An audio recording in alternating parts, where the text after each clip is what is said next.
Hey everybody, it's Steve with Sky194 and appreciate you taking the time to stop by my channel and look at my video. And we are here at Zandvoort, and beautiful day, and with the Ferrari 488. And I promised a couple weeks ago I did a multiplayer that I won with the Ferrari, and I promised after I worked on the setup a little bit that I would make a video and post it. So I thought I'd just gonna be work on it a little bit because it would it wasn't, I won the race with it and it ran really good, but it ended up taking a lot longer than I thought. You can see I did 41 laps here, and that's not the first one. I did another 30 or 40 on another session, so it's actually a lot of time and effort into this one, but it's a really good setup, and I ran my personal best with it, so it should definitely run really good. So let's get started.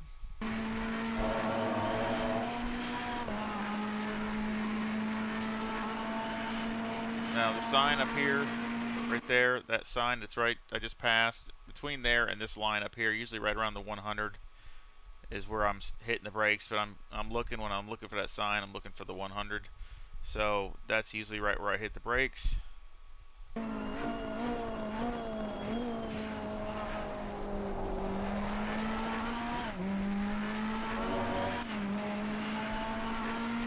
then here, before I hit the end of this curb, I'm usually off. I get off the downshift, just touch the brake. And this I always do early because you will lock up the left front really easy here. You can see a little black mark right there where I did it probably once, but I mean, I always try to let up here a little early. Just hit the brake once, downshift, and just let it coast through there sometimes, even if I'm carrying a little bit too much speed, because otherwise you'll just lock up the front, the left front, I should say.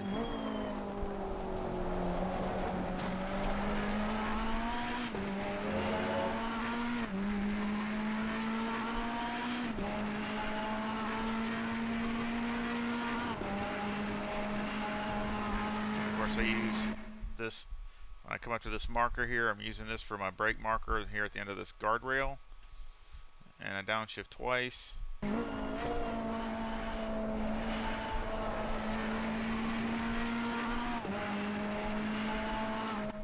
of course I'm looking for this little bow here, and usually that's when I'm downshifting and getting ready to try to cut on that curb there, just like that. I can hit a little bit more, but I gotta be really careful. And here I brake where this sign is right before it. Again, you gotta be really careful because you will lock up the right front here. So you want to you come up to the sign, you want to get on the brakes and get off. Don't try to hold it forever going in there, or you'll lock it up and then you'll run real wide. And that's where a lot of people blow this turn. The same thing with this one. I'm usually braking. I'm looking right here, so I'm braking before this. Again, the end of this guardrail. Sometimes I'm braking a little early, like right now I'm braking a little early. But I'd rather brake a little early than too late, especially when you're just trying to carry good speed through the corner.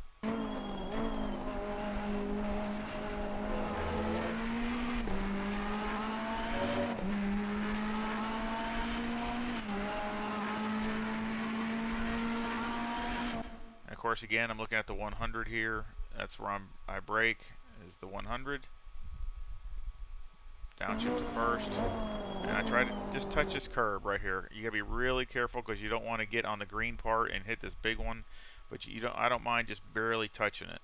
Actually, that's what I want to do because it sets you up really nice to go around this real tight turn here. So if you're way over, like a car length over here, then you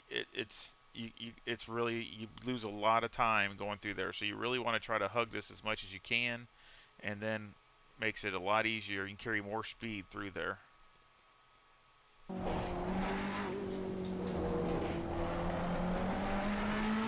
Sometimes I use the throttle to rotate the car back there, so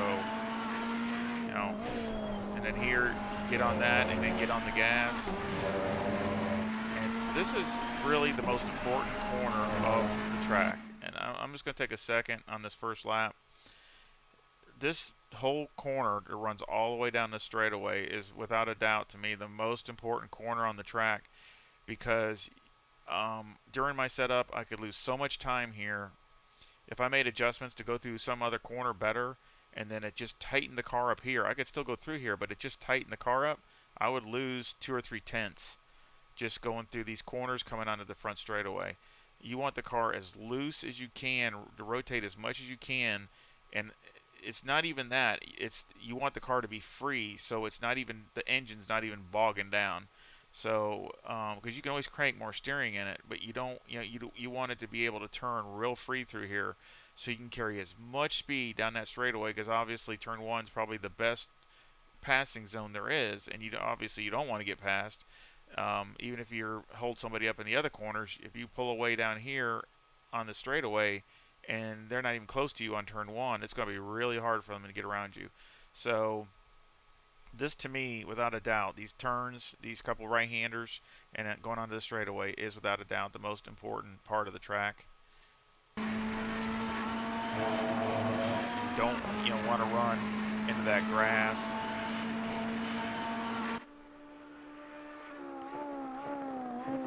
That was a 135.74. You can see my best is a 135.64. So I actually ran even better than that, but that was some other adjustments that I did, and I still wasn't happy with the car because it just didn't feel right on a run. So I was trying to make it to where it felt good lap after lap, for a while. So. And I think this is the package that does that instead of the other way where, it just after a couple laps it started falling off really bad.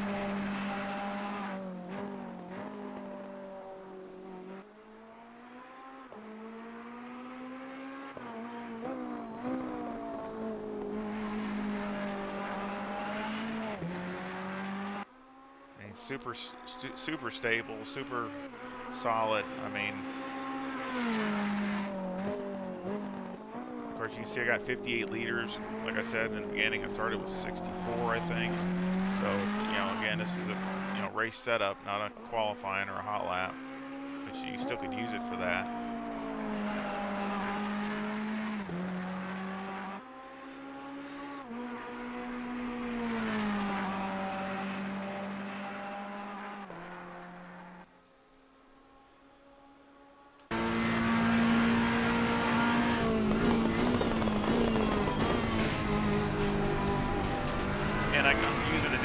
So please send me feedback on that if you like it or don't like it. I'm trying to use a new view without the steering, without showing the steering wheel in hands. It helps on my frames. Plus, I'm just trying to see if it helps with my driving, trying to be consistent. Of course, that was 135.74. So I mean, they're almost exactly, super close lap times.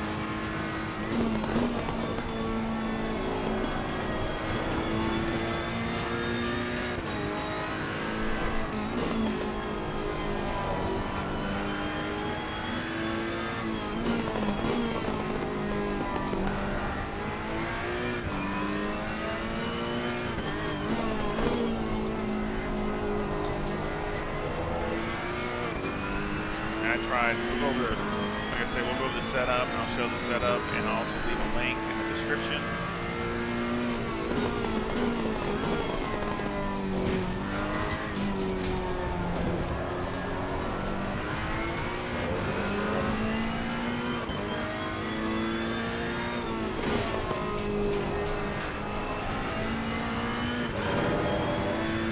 Right here, the car's just got to be able to turn really free.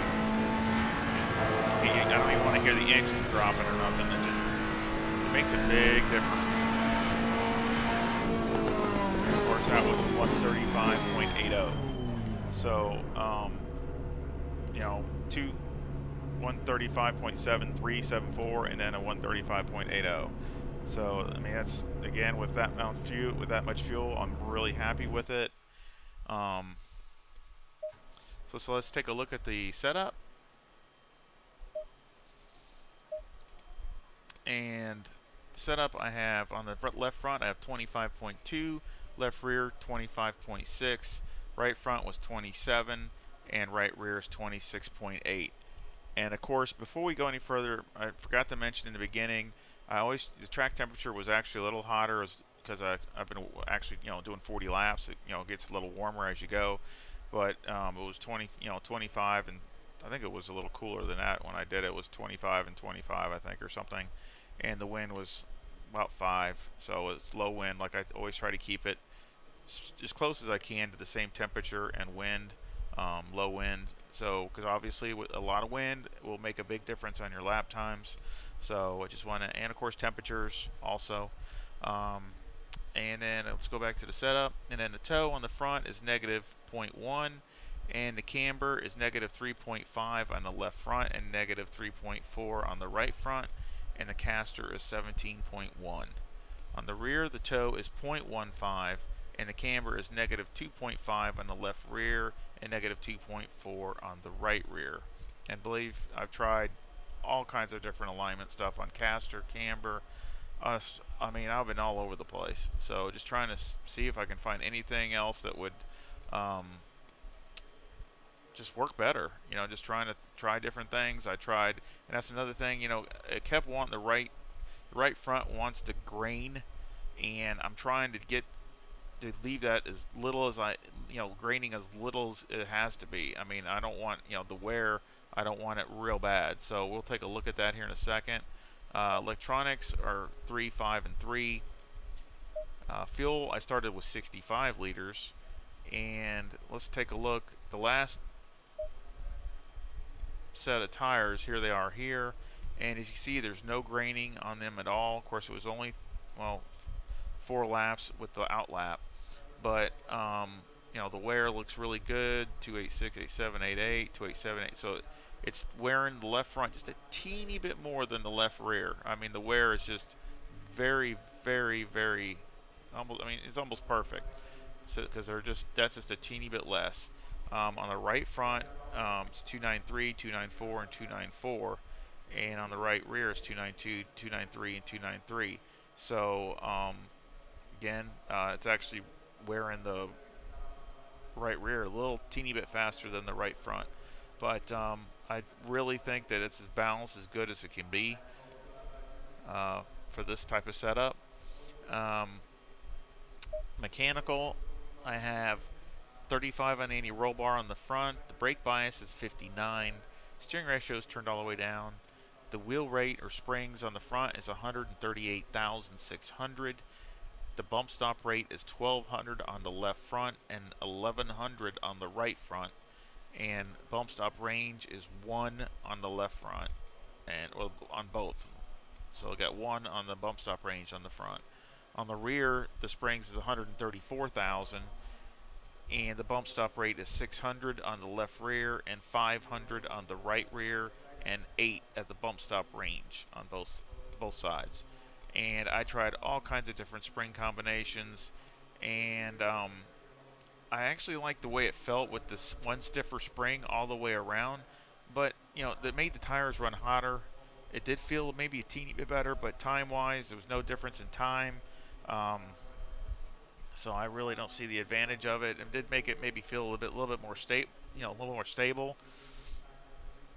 And consistently, I don't think it was any different consistently, but it just made the tires run a little hotter, and I just didn't see really any advantage to it. And I always rather run a little softer spring just in case the track changes, as far as optimum to fast or whatever.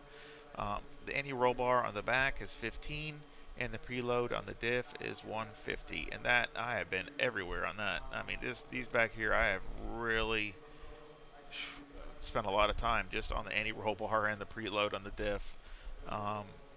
The shocks or dampers on the front, it's 7, 5, 7, and 6, and on the rear, it's 7, 5, 8, 7. And that's that. And I did some adjustments on those, just trying to keep it, just trying to get it to feel more steady and more confident to where you can push it. Aero, I have 58 in the front, 64 in the rear with a 10 rear wing and a 5 and a 4 and a brake ducts. And the front aero variation is a negative 0.7. And that's been everywhere too. I've played with the ride height in the rear and the wing, and I've just been all over the place. But I really think, like I said, that's my all-time personal best by, a couple tenths. So I'm pretty happy with that. So I was pretty surprised that it ran that good. And again, I will put this um, link of this setup in the description, so y'all can, if y'all want to download it that way, you can. And I sure hope comments or feedback on my new camera view as far as this goes. I was wanting to try it out, see if it helps a little bit with, I don't know, really my times, but just like I said, trying to be more consistent. I mean, I need every little bit I can, so I was going to try it, and on all the cars. And please feedback on that, and any feedback on the setup would be very appreciative. And see if it works or doesn't work or anything like that. And I sure hope you come back and visit again. Please hit the thumbs up and subscribe if you haven't subscribed. Really would help to support the channel, and it gives me motivation to do more setups and things like that if y'all like them. And but if you don't, just let me know. But like I said, I thank you, and I hope you come back and visit soon. Y'all take care. See ya.